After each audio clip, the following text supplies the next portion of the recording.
వాళ్ళిద్దరికి పెళ్లి చేసేసావనుకో, తనకు అన్యాయం జరిగిందని సావిత్రి బాధపడే పని ఉండదు, సావిత్రి బాధపడుతుందని నువ్వు తాగే పని ఉండదు.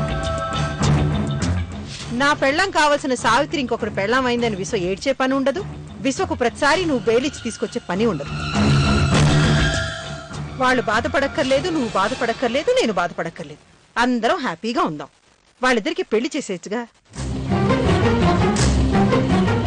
విశ్వ కృష్ణ కాదని, కృష్ణే విశ్వని మీ అన్నయ్యకి తెలిస్తే ఏమవుతుందో ఆలోచించావా? విశ్వ పెళ్లి చేసుకోవాల్సిన సావిత్రి తన్ను పెళ్లి చేసుకుందని తెలిస్తే మీ అన్నయ్య పరిస్థితి ఏమిటి? ఇంట్లో తన కళ్ళెదురు తిరుగుతున్న కృష్ణ సావిత్రి ప్రేమించిన విశ్వ అని తెలిస్తే మీ అన్నయ్య గుండె పగిలిపోతుంది. ఇదంతా జరిగితే మీ అన్నయ్య ఎలా రియాక్ట్ అవుతాడో, ఏ నిర్ణయాలు తీసుకుంటాడో, ఏం జరుగుతుందో మనం చెప్పలేం చంద్రం.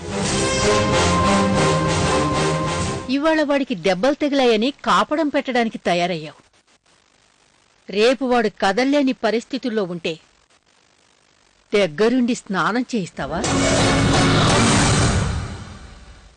ఇలాంటి పనులు కట్టుకున్న భర్తకు చేస్తారు, పరాయి మగాడికి ఎవ్వరూ చెయ్యరు.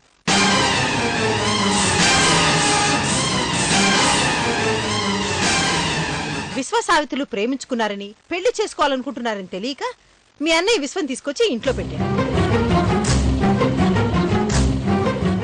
విశ్వ ఇంట్లోనే ఉంటే తన బండారం బయటపడుతుందని మీ అత్తయ్య విశ్వని అరెస్ట్ చేయింది. అరెస్ట్ అయిన విశ్వం చూడ్డానికి సావిత్రి వెళ్ళింది. మీ చిన్నన్నయ్య విశ్వని విడిపించుకు తీసుకొచ్చాడు.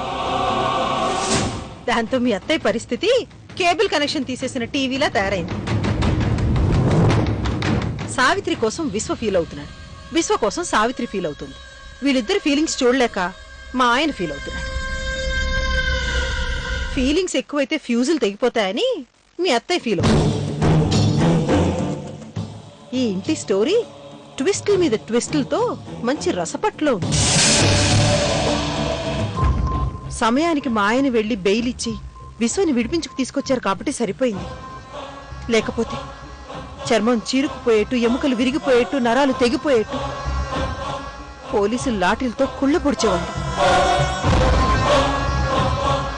అలా జరుగుంటే పాపం విశ్వ నడవలేక, కూర్చోలేక, అవయవాలు నవిటివాళ్లాగా ఎంత బాధపడేవాడు.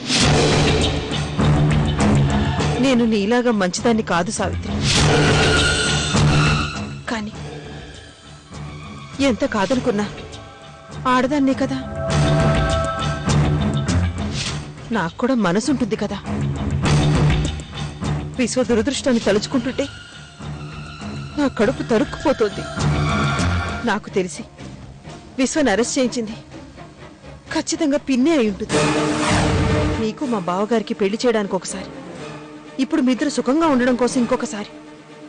ఇప్పటికే విశ్వని మా పిన్ని 2 సార్లు అరెస్ట్ చేయించింది. నువ్వు నా మాటలు నమ్మవని నాకు తెలుసు. నమ్మగలిగితే నీ జీవితం, విశ్వ జీవితం పిన్ని చేతుల్లో నలిగిపోకుండా నేను హెల్ప్ చేయగలను.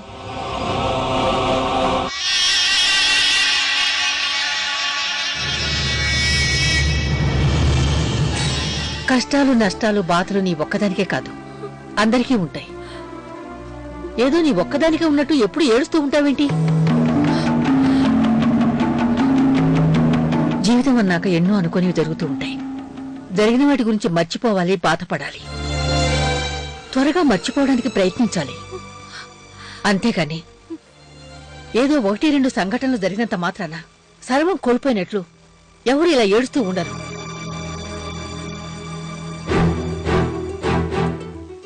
చనిపోయిన మనుషుల గురించే కొద్ది రోజులు బాధపడతారు, ఆ తర్వాత మర్చిపోతారు.